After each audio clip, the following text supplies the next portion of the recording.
ఆదికాండము 42వ అధ్యాయము చదువుకుందాం. ధాన్యము ఐగుప్తులో నున్నదని యాకోబు తెలుసుకునినప్పుడు మీరెలా ఒకరి ముఖము ఒకరు చూచుచున్నారని తన కుమారుడితో అనెను.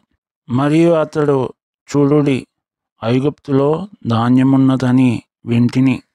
మనము చావక బ్రతుకున్నట్లు మీరు అక్కడికి వెళ్ళి మన కొరకు అక్కడ నుండి ధాన్యము కొనుక్కొని రండని చెప్పగా, యోసేపు 10 మంది అన్నలు ఐగుప్తులో ధాన్యము కొనబోయిరి.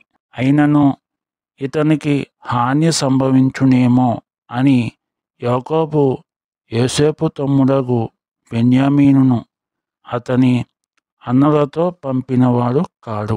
కరువు కానాను దేశములో ఉండెను గనుక ధాన్యము కొనవచ్చిన వారితో కూడా ఇజ్రాయేలు కుమారులను వచ్చిరి. అప్పుడు యోసేపు ఆ దేశమంతటి మీద అధికారి అయి ఉండెను. అతడే ఆ దేశ ప్రజలందరికీ ధాన్యం అమ్మకము చెయ్యువాడు. గనుక యోసేపు సహోదరులు వచ్చి ముఖములు నేలను మోపి అతనికి వందనము చేసిరి. యోసేపు తన సహోదరులను చూచి వారిని గుర్తుపట్టి వారికి అన్యుని వలె కనబడి వారితో కఠినంగా మాట్లాడి, మీరెక్కడి నుండి వచ్చితీరని అడిగెను. అందుకు వారు, ఆహారము కొనుటకు కానాను దేశము నుండి వచ్చితీమనిరి. యోసేపు తన సహోదరులను గుర్తుపట్టెను గాని వారతని గుర్తుపట్టలేదు.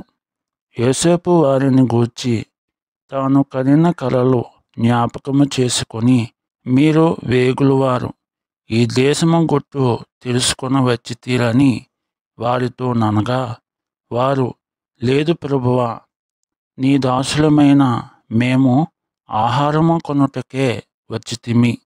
మేమందరము ఒక్క మనుషుని కుమారులము.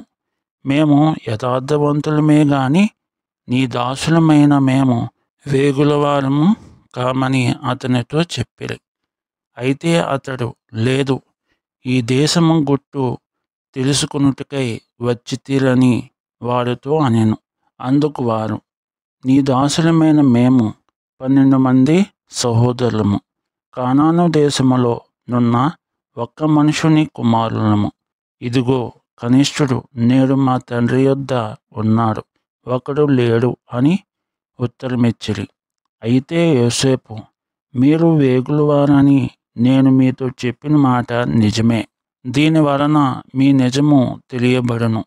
ఫరో జీవము తోడు మీ తమ్ముడు ఇక్కడికి వచ్చితేనే గాని మీరిక్కడ నుండి వెళ్ళకూడదు. మీ తమ్ముడిని తీసుకొని వచ్చుటకు మీలో ఒకరిని పంపుడి. అయితే మీరు బంధింపబడి యుందురు. అట్లు మీలో సత్యమున్నదో లేదో మీ మాటలో శోధింపబడును. లేని ఎడల ఫరో జీవము తోడు మీరు వేగులవారని చెప్పి వారిని 3 దినములు చెరసాలలో వేయించెను. 3వ దినమున యోసేపు వారిని చూచి, నేను దేవునికి భయపడువాడను. మీరు బ్రతుకున్నట్లు దీన్ని చెయ్యుడి. మీరు యథార్థవంతులైతిరా, మీ సహోదరులలో ఒకరు ఈ చెరసాలలో బంధింపబడవలెను. మీరు వెళ్ళి మీ కుటుంబముల కరువు తీరుటకు ధాన్యము తీసుకొని పోవుడి. మీ తమ్ముని నా యొద్దకు తీసుకొని రండి. అట్లు మీ మాటలు సత్యమైనట్టు కనబడును గనుక మీరు చావరని చెప్పెను. వారు అట్లు చేసిరి. అప్పుడు వారు, నిశ్చయముగా మన సహోదరుని ఎడల మనము చేసిన అపరాధమునకు శిక్ష పొందుచున్నాము. అతడు మనలను బతిమాలు కొనినప్పుడు మనము అతని వేదన చూచియు వినకపోతిమి. అందువలన ఈ వేదన మనకు వచ్చినని ఒకనితో ఒకడు మాట్లాడుకొనిరి.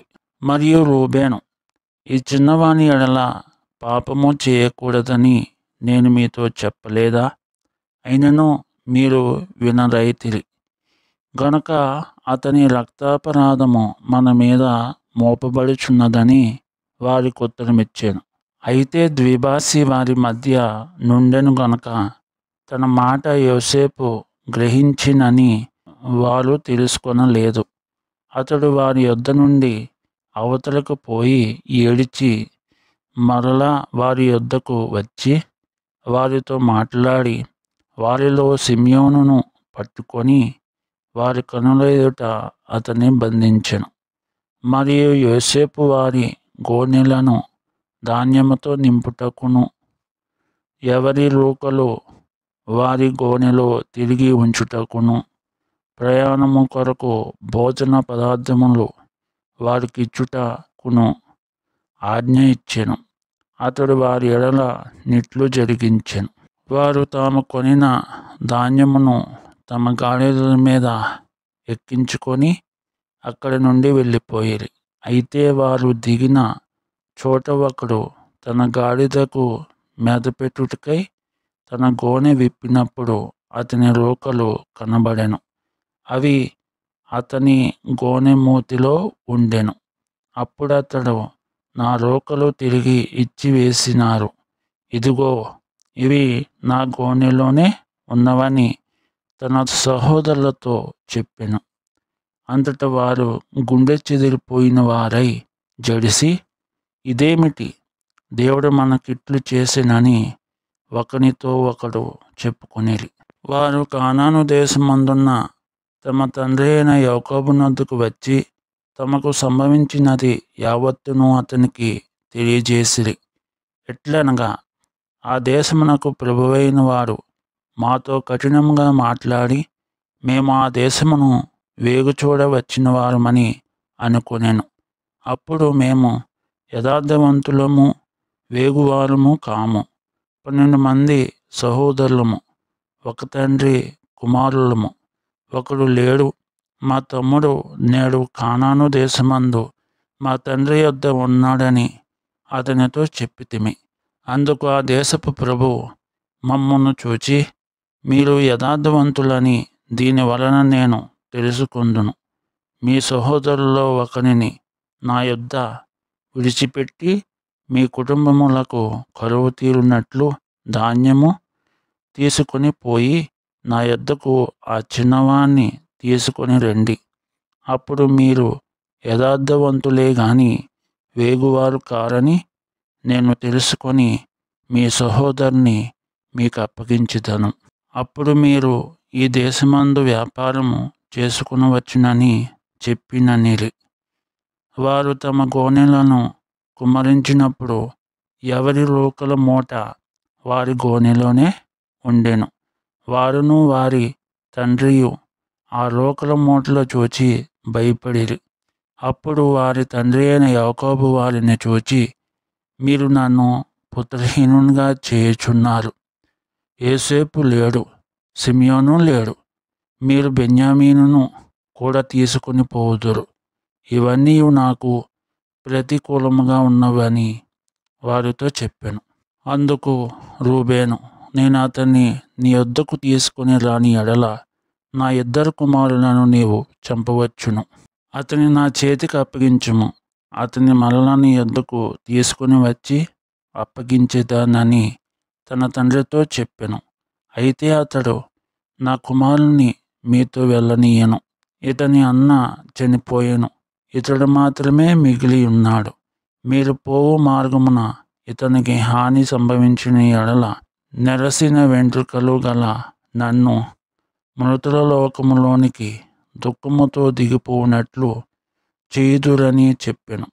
దేవుడి వాక్యమును దీవించును గాక. ఈ ఛానల్ మీరు అందరూ సబ్స్క్రైబ్ చేసుకోవాల్సిందిగా మనవి చేసుకున్నాను. Thank you.